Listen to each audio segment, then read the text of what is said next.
Welcome to ஸ்ரீஸ் happy zone. பங்குனி மாத வளர்பிறையில் வரும் நவமி திதியில் ராமர் இந்த பூலோகத்தில் அவதரித்த இந்த நாளைத்தான் ராம நவமின்னு அழைக்கிறோம். இந்த வருஷம் ராம நவமி ஏப்ரல் 6ஆம் தேதி ஞாயிற்றுக்கிழமை கொண்டாடப்படுது. இந்த நன்னாளில் ராமனின் நாமத்தை எத்தனை முறை முடியுமோ அத்தனை முறை உச்சரிப்பது நமக்கு எல்லா நன்மைகளையும் பெற்றுத்தரும். ஒரு முறை ராம நாமத்தின் மகிமையை பற்றி சிவபெருமான் பார்வதி தேவியிடம் எடுத்துரைக்கும் போது பார்வதி தேவிக்கு ஒரு சந்தேகம் ஏற்பட்டது. ராமரை விட ராமநாமத்திற்கு மகிமை அதிகம் என்று சொல்கிறீர்களே, அது எப்படி? ஒரு தெய்வத்தை வைத்துத்தானே அவரை போற்றும் நாமத்திற்கு மகிமையும் பெருமையும் இருக்கிறது என்று கேட்டார்.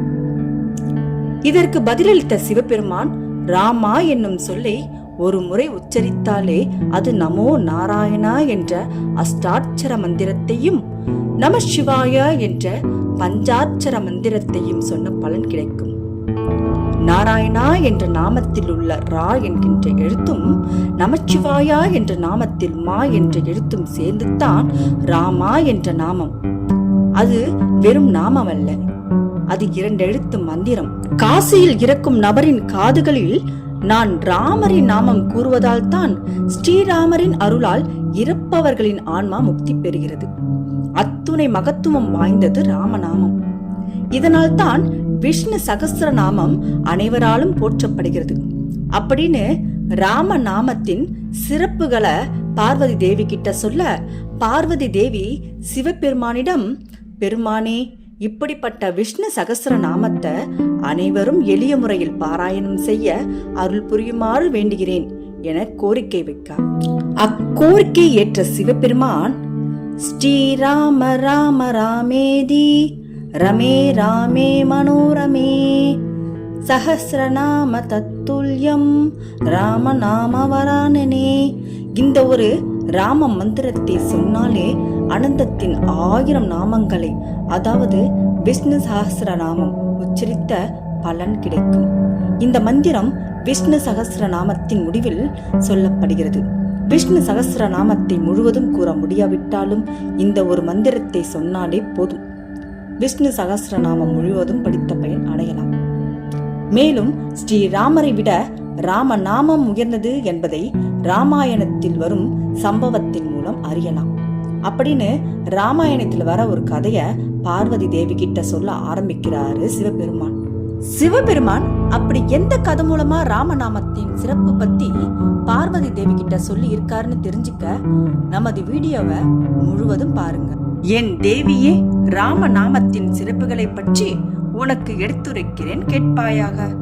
ராம பக்தரான அனுமன் தன்னை வணங்குபவர்களை விட ராம நாமம் உச்சரிப்பவர்களுக்கு கூப்பிடாமலேயே ஓடி வந்து அருளை வாரி வழங்குவார்.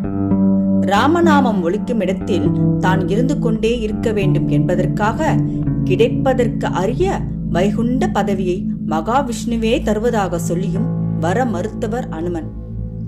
ஸ்ரீராம ஜெயத்தை எழுதினாலோ உச்சரித்தாலோ எப்படிப்பட்ட கவலைகளும் தீர்ந்துவிடும், பாவங்கள் அனைத்தும் நீங்கிவிடும். ராமநாமம் உச்சரிக்கப்படும் இடத்தில் கண்டிப்பாக அனுமனுக்கு ஒரு ஆசனம் அமைத்திருப்பார்கள். பக்தி சிரத்தையோடு ராமநாமம் பாராயணம் செய்யப்படும் இடத்திற்கு அனுமன் இப்போதும் வந்து அமர்ந்து ராமநாமத்தை கேட்பார் என்பது ஒரு ஐதீகம். அப்படிப்பட்ட ராமதாசனான அனுமன் இடத்திலேயே ராமர் போரிட வேண்டிய சூழ்நிலை ஏற்பட்டது. ஒரு சமயம் ராமதாசனான அனுமனின் பக்தியை சோதித்து பார்க்க எண்ணினார் நாரதர். இலங்கையில் ராவண வதம் முடிந்த பிறகு அயோத்தி திரும்பிய ராமர் பட்டாபிஷேகம் முடிந்து அரசபையில் ரிஷி முனிவர்களுடன் ஆலோசனையில் ஈடுபட்டிருந்தார். அப்போது அங்கு வந்த நாரதர் அனைத்து மகான்களையும் வணங்கிவிட்டு அனுமனிடம் சென்று, போர்க்களத்தில் உனது பணி சிறப்பானதாக இருந்தது, எனவே இங்கு கூடியிருக்கும் மகான்களிடம் நீ ஆசி பெற்றுக்கொள் என கூற, இதோ பெறுகிறேன் முனிவரே என சொல்லி புறப்பட்ட அனுமனை தடுத்து நிறுத்தி, இங்குள்ள ஒருவரை தவிர மற்ற அனைவரிடமும் நீ ஆசி பெற வேண்டும் என்றார். அந்த ஒருவர் யார் என்றால் ராமரின் குருவான ராஜரிஷி விஸ்வாமித்திரர் என நாரதர் கூற, அது தவறு என பதறிய அனுமனிடம், அவரை பிறகு வணங்கிக் கொள்ளலாம், நீ சென்று முதலில் மற்றவர்களிடம் ஆசி வாங்கு என அனுப்பி வைத்தார். அனுமனும் அதே போல் செய்தார். விஸ்வாமித்திரரும் அதை பெரிதாக பொருட்படுத்தவில்லை. ஆனால் அவரை தனிமையில் சந்தித்த நாரதர் அனுமன் அவரை அவமரியாதை செய்து விட்டதாக சொல்லி விஸ்வாமித்திரரை கோபப்படுத்தினார். விஸ்வாமித்திரரும் ராமனிடம் சென்று, ராமா, உனது குருவை அவமதித்த அனுமனை அம்பு எய்தி கொலை செய் என உத்தரவிட்ட அந்த நொடியே ராமரின் மனம் வருந்தியது. வேறு வழியின்றி ராமரும் தனது குரு சொன்னதை மறுக்க முடியாமல் அனுமன் மீது அம்பு எய்த உத்தரவிட்டார். நாரதர் சொல்லியதை கேட்டு கண்மூடித்தனமாக நடந்து கொண்டதை நினைத்து மனம் வருந்திய அனுமன் இதற்கு ஒரே பரிகாரம் ராமனை சரணடைவது மட்டுமே என நினைத்து ராமநாமத்தை தொடர்ந்து உச்சரிக்க துவங்கினார். ராமநாமத்தின் அதிர்வலை எங்கும் பரவியது. ராமனின் படைகள் அவரின் உத்தரவை நிறைவேற்ற அனுமன் மீது அம்புகளை தொடுத்தன. அவை எதுவும் அனுமனை ஒன்றும் செய்ய இயலவில்லை. பிறகு ராமரே அனுமன் மீது அம்புகளை தொடுத்தார். அவைகளும் செயல் இழந்தன.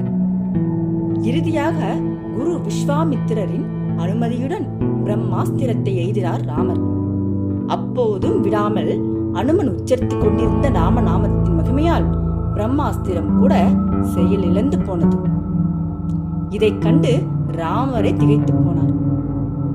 அனுமனின் ராம பக்தி ராமரின் மனதை கரைத்தது.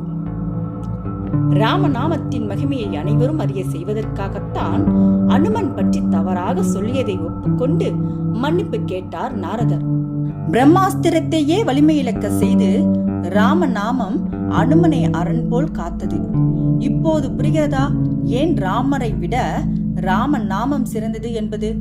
ராமா என்ற ஒரு சொல் ஓம் என்ற பிரணவ மந்திரத்திற்கு சமமானது.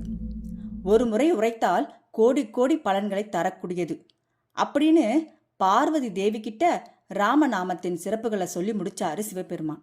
சிவபெருமான் அருளிய ராம நாமத்தை கேட்பவர்க்கும் பூஜிப்பவர்க்கும் வாழ்க்கையில சகல சௌபாக்கியங்களும் கிடைக்கும்ங்கிறது சிவபெருமானுடைய வாக்கு. நாமும் ராம நாமத்தை பின்பற்றி சகல சௌபாக்கியங்களையும் அடையலாம். இந்த வீடியோ உங்களுக்கு பிடிச்சிருந்தா மறக்காம லைக் பண்ணுங்க, ஷேர் பண்ணுங்க, சப்ஸ்கிரைப் பண்ணுங்க.